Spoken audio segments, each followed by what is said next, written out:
দেশে আবারও উদ্বেগ বাড়াচ্ছে করোনা ভাইরাস।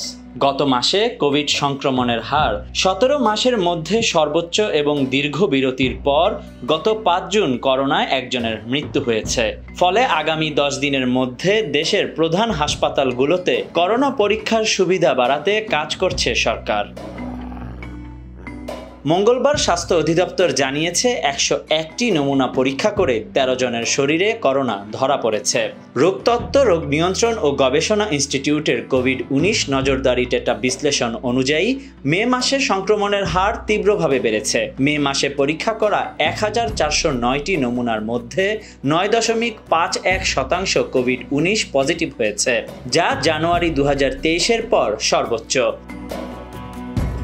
আইসিডিডিআরবিও জানিয়েছে গত মাসে কোভিড রোগীর সংখ্যা উল্লেখযোগ্যভাবে বেড়েছে। তবে তাদের বিজ্ঞানীরা জোর দিয়ে বলেছেন যে বর্তমানে জনসাধারণের বড় ধরনের উদ্বেগের কোনো কারণ নেই এবং কোভিড-19-এর সাধারণ সতর্কতাগুলো মেনে চলার গুরুত্ব তুলে ধরেছেন।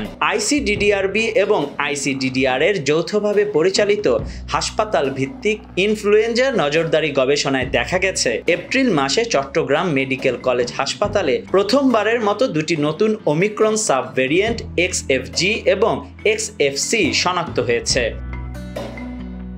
গত সোমবার প্রকাশিত আইসিডিডিআরবির এক প্রতিবেদন অনুসারে গবেষণায় অংশ নেওয়া হাসপাতালগুলোতে পরীক্ষা হওয়া রোগীদের প্রায় 7% মধ্যে নতুন ধরনের করোনা ভাইরাস মিলেছে। বছরের শুরুর দিকে যখন সংক্রমণ প্রায় ছিলই না, তার তুলনায় এই হার অনেক বেশি।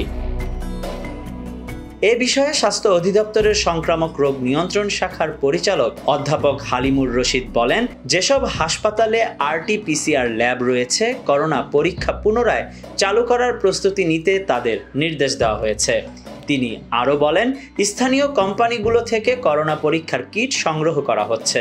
পাশাপাশি বিদেশ থেকে টেস্ট কিট আনতে সেন্ট্রাল মেডিকেল স্টোর্স ডিপোকে নির্দেশ দেওয়া হয়েছে।